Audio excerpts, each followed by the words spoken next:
My name is Warren Suttles. I am one of the original Ravens, and I'm very proud to be, as I was saying, and we were sort of the pioneers. We started in 1946 at the waiting tables in the 400 uptown on 140 St. Nicholas Avenue. Our first rehearsed song was Dogtown Suttles Ball. Jimmy Ricks was waiting tables on the piano, on the track. And I was walking around doing what I do best, loafing. But we finally got started. We found Leonard Puzey. We tried a few people. But we came up, we finally got started. And our first appearance was at a benefit. I think it was the 6th of December, 1946. They put us on stage behind June Christie, Nat King Cole, and Stan Kemp. And we walked out there with Unknown. We had a song that we had recorded called My Sugar Is So Refined. This is where your rhythm and blues started. My sugar is so refined, she's one of them high-class kind. You should see how she holds a cup of tea. And Ricky said, "You're just too frank, stick out three." And everybody stood up. And that's where it started. That's where it started. From now on, we went on a tour with Cab Calloway. And then in that few weeks, we recorded from the Strand Theater. 4 songs. Marvel, For You, Would You Believe in Old Man River. By September, we were the hottest group in the country. Okay, well, I'd like to know how you came to the conclusion to come to do Old Man River. Whose idea was that? Well, actually, most of our repertoire and stuff was mine, and it started as a joke because I'm a rhythm man. I always kept the tempo. So all our songs we did had little tempo. And we were starting, so naturally I just messed around. So Howard Biggs was our writer. He used to keep it up on, keep it up. So we kept going. I was going, but Old Man River. Not necessarily the baseball because I'm a miller. But then Ricky took it and he stood it and got the beat going. It was there. Now, Ravens, that's the bird name, one of the first birds. It's the first bird name. That's right. That's right. What about that? Well, we were trying to find a name. And so, actually, I don't know who came up with it. We were handled by Universal Attraction, Dan Barton Company. And, did you know? The Raven. So everybody was raving about the Raven. So we put the Raven with the Raven. You follow what I'm saying? So everybody was raving about the Raven. So we came up with the name and agreed on the Raven. So we were stuck with that. Well, a lot of people objected to crows. You know? Yeah, right. But it didn't make us no difference as long as we thought it was breaking. How did people react to you when you first went on stage? When we first went out on the stage, the first thing I had thought, because I was passing out the music to the band, you know, and we started, the first thing we found, Leonard started singing, My Sugar Is So Refined, and the audience was receptive, but they were quiet. But when Ricky said it, and the mate, you should see how she holds a cup of tea, it's just like he would get to bed, we're just 2, 3, 5, 6, 7. And he came down to the cellar, he shook the whole deal. You know everybody in that stood up? They hadn't had nothing like this before. And so now we were gone. So we came back on the engagement at the Apollo, and we did Old Man River. Shriver band, Billy Cobb band, piano. We got the groove going, and we got the groove. Everybody man, that groove too. So Shriver was saying, "What'd you say, baby?" He said, "Old Man River." So what'd he do? He keep on rolling along. What's amazing about your group is you had one of the best basses, the best bass, and one of the best tenors. He was a bona fide basso. Ricky was about the only basso, true basso that could carry a melody. And honest and true melody without falsetto, without thing. He was a really bona fide basso. And the gimmick was, Maithe Marshall was a melodic tenor. But when you got a melodic bass that can go all down in the cellar, and you got a tenor with so much soul until you want to cry looking at him, you can't beat it. You got him going every way. Everybody was going. You had people standing on the street saying about trying to play the bass. I'm the bass. Let me beat it. Well, Start a whole new track. I listen to people today. I listen to some of these people today. pseudo basses, you know. Second tenor sound the same bass, you know. But Now, Ricky was in the harmony. Ricky was good in harmony when he wanted to. We can't take credit for what Ricky was in harmony when he wanted to do. Every once in a while, you might get a little selfish. You want to overdo. I tell you what, give it this to me. We were singing on the stage one day, and Maithe was singing a solo at the Apollo. And every time Maithe gets to this part and sing, we could jump in there and say, do-do-do-do-do, drown Maithe out. So every time he drowned Maithe out, Maithe would throw it down, oh, and fall, and I would catch it. So one show,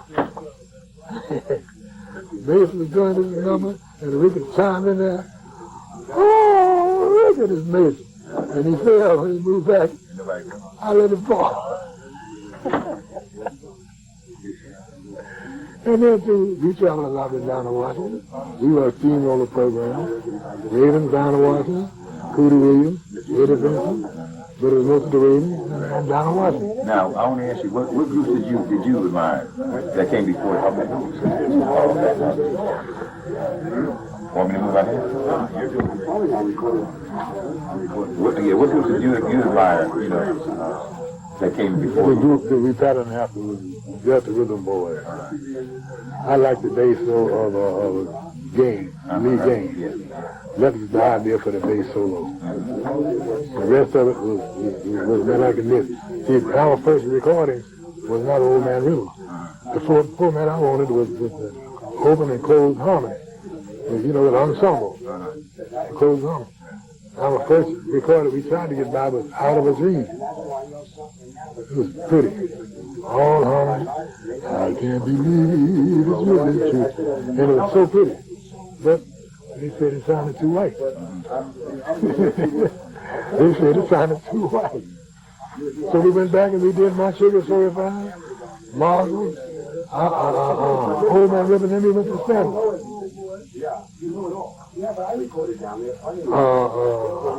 Until the real thing comes along. Deep presence, lilacs in the rain. Would you believe me? Honey, I don't know why. These are classic songs. You listen to these songs today. So, we did a few records we did down with down in Washington. But first, I left the rhythm. Off and on, I left the rhythm the 4 times. Why? Character, distinction, you know. First thing it was about money. Was the record company good to you? This is personal character. Character within the group. Character with the boogie. And character with the fellas. We were on the page, we were overworked. You wasn't getting money. I complained. Everybody was supposed to go along together. When I got there, I was by myself. That was the first time I quit. Because I told them to forget everything I had said. And I went to Ricky. Yeah, that was one of our first little dissension things. But then he made up from there. He came on back, but it was still the same. You know, like the Ravens weren't the Ravens no more. The Ravens were the booking agents. The booking agents got the same. He was just working too big, he was getting no money. But you got a family or not, it didn't make no difference. It was like the booking agents get his money whether he made money or not. You can't have somebody working for $50 a week with paying a hotel bill with a family. But they weren't considering that. Like most agents would let you go along and split the money with you or something. But we were out there with nothing, didn't we? Until we were starving, huh? I complained about that. So I was the bad guy. Were you packing them in at the time? Yeah. We were packing them in until the overflow was coming on. Now tell me about the organs. Tell me a little about it. What were you feeling about the organs? The Oreos were at the time pushed us off popularity. As far as the Oreos, you see, let me just one thing. The Oreos had a kid named George in there. Yeah, I'm taking But Leonard Puzey was the first men of the group to dance on the stage. We did a little dance called the Applejack. This was before OJ's or anybody. George Nelson got him a little jump step with the Oreo. But this was after we had got started. But the Oreos really pulled us back out of popularity. In the meantime, the Dominoes had come in there between there. It was a one-hit record, but they did 60 Minutes Man. And everybody thought it was a raid. So everywhere we went, they played the 60 Minutes Man. But the talent in that group was tremendous. You know, like Billy Walter Domino, you know, Clyde McFadden, Jackie Wilson, and wasn't Benny King in that group? Yeah, Benny King. And what's the little boy I was just talking to? Ken Ballard? Yeah. Were they all in that group? Yeah. That was a talented group. They all broke up and everybody got hit. Yeah. So, actually, like I was saying, the Delta Rhythm Boys was not my favorite. I thought they were the sweetest sound. Now, in the meantime, you had groups out there like the Charioteers, the Mills Brothers. They were, yeah. The Captain of Fiddle, we didn't consider them as a vocal group too much because they were instrumentalists, you know. Now, Steve Gibson was one of the few people I saw that sang as deep as Ricky. Oh, yeah, I didn't know that. Well, I tell you, we were working with Steve Gibson and Red Captain in Wildwood, New Jersey. And they were doing Wedding Bells or breaking up that old game of mine. Steve Gibson was singing it there. All the girls down on the corner, they forgot. He was dying. Ricky tried to catch him. I don't know what kind of He couldn't pass. You know, he was trying to get down there. He couldn't pass. And it sounded so good. But other than that, wasn't nobody could touch Ricky. It wasn't nobody could touch Maithe Marshall. Now, there was also a second group of ravens. Who? Second group of ravens. Different personnel. I left, Maithe left, Leonard left. They brought in Jimmy Stewart, Joe Van Loan, and Lou Fraser. And we had a different writer. They brought in Bill Selford. But Howard Biggs was the original writer. So the difference was in the groups, was the arranger, the writer. Both writers used the groups with voices as instruments. You know, we did I Don't Know Why. It was just like a small group. We did all I Don't Know Why, and the harmony was so together. You couldn't have it listen. It was just simple and pretty. Now, everybody in your group had super ears. Was that or did rap music? What was that? No, none of us read music. None of us read music. I had it here. I could hear a bad note in the symphony. Leonard was slow. Well, Maithe would learn pretty good because he had done a little bit in Carmen on Broadway. So Richard, we didn't know too much about Maithe when he came with the group. You see, the original top tenor was Ollie Jones. Yeah. I remember Ollie Jones. Ollie Jones wrote a song called Send For Me that Nat King Cole got hit with. But you see, Ollie had a voice. Ollie had a joint voice like a country and western singer. He didn't sound too much like a bona fide second tenor. So they replaced him. This is what part of the character came in. First they replaced Arthur Jones with Maithe Marshall. Then they wanted to replace me. But I guess I was a gorilla. They didn't replace me. Not at that time. We went on and got together. We were on a hit record then. We weren't hit then. That's man, I ain't used to playing with no losers. We gonna be winners. 11 months we were hit. We had a hit record out.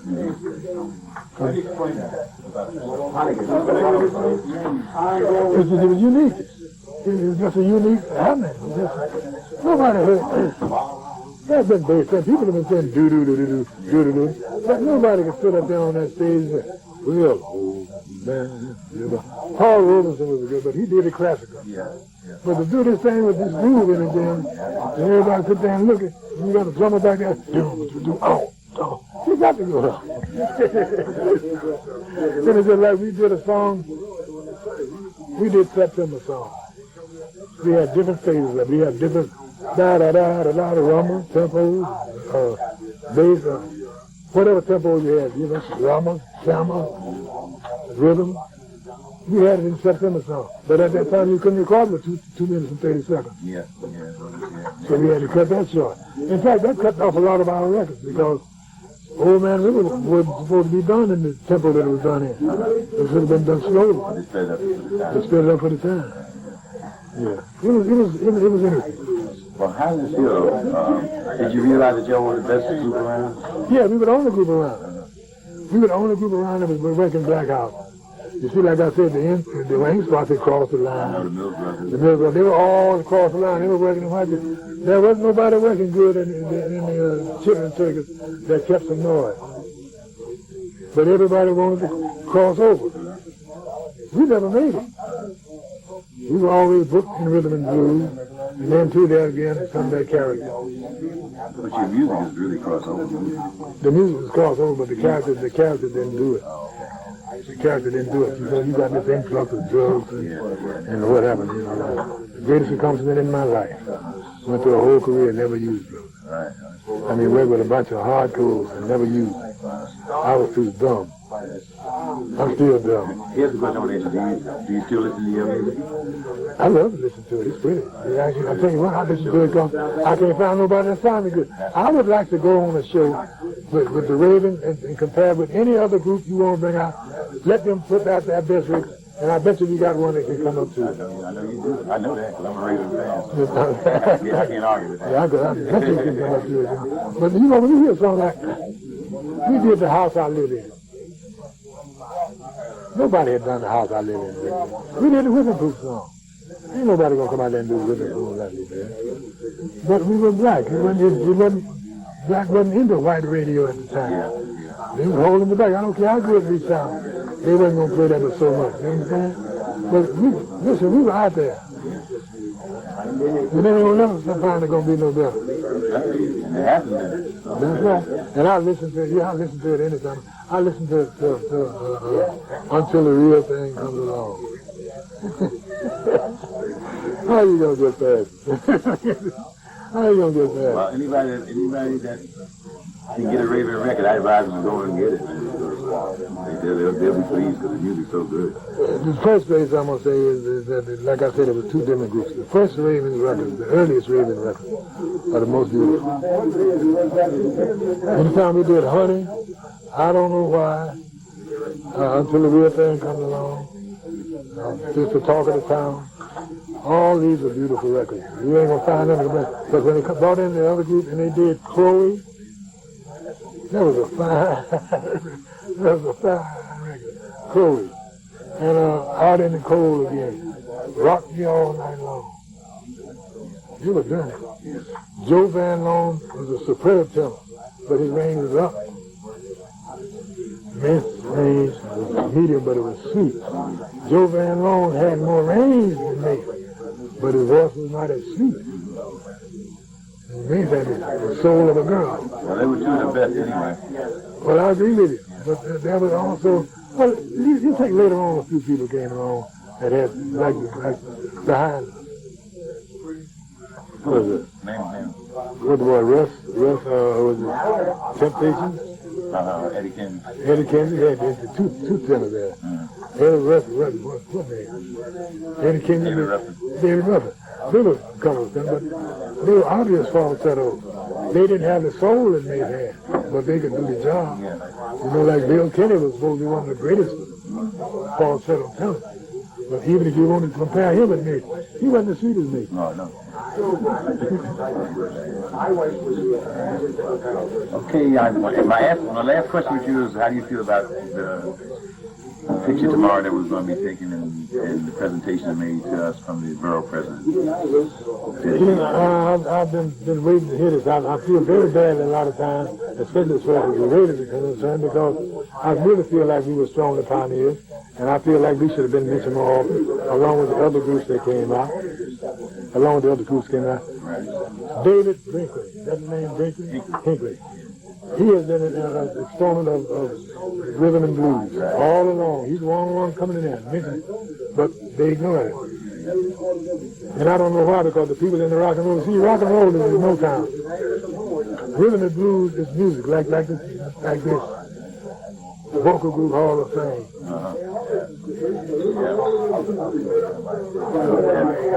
Last year in Sharon, Pennsylvania. Now there's going to be other groups of this. They're going to have this every year with other people coming in there.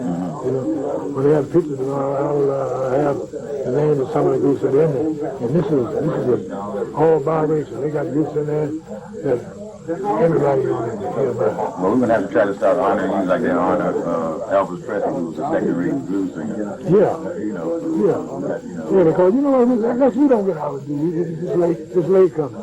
It's late coming. Like they said, we came a little too early. Yeah. We came a little too early, but we're here. But I tell you, if they ever re-release those records now, I think they would be pitched all over again, just the way they are. Definitely. Yeah, just the way they are. Definitely. What's going to bring you out to have your picture taken with all the guys tomorrow? Why are you going to go and have your picture taken? Because I'm proud of being considered as a pioneer. I'm proud of being known as one of the greatest groups that ever sang, in spite of the fact that we were ignored as far as Rock and Roll Hall of Fame. In other words, rock and roll, I don't think is as good as rhythm and blues. Without rhythm and blues, you ain't gonna get no rock and roll. Because you got so many different phases of rhythm and blues that you ain't got in rock and roll. And I'm speaking dialect because it sounds better. You know? A lot of times we sound like we are using dialect because we don't know any different. I know different. It just doesn't sound right to speak proper when I can say the dialect and it sounds real. We were the greatest. We were the first of the modern residue tree. We started the bird tree. You got more birds flying around, you got the harpoons, the clovers. Who's gonna sound better than the clovers? You don't find nobody that's gonna sound no better than the clovers. And I can't think of it, dude. Bill Pinkney, Drifters. These people could sing, you know what I mean? And they had the good stuff. You know, I listened to them and that's ridiculous. How could it be another? I would like to go on a show with somebody and compare the rhythm and blues with any other phase of music that they want to put out there. They got somebody in the rhythm and blues going to do something more beautiful or as pretty. Well, you know, I want to ask you a question.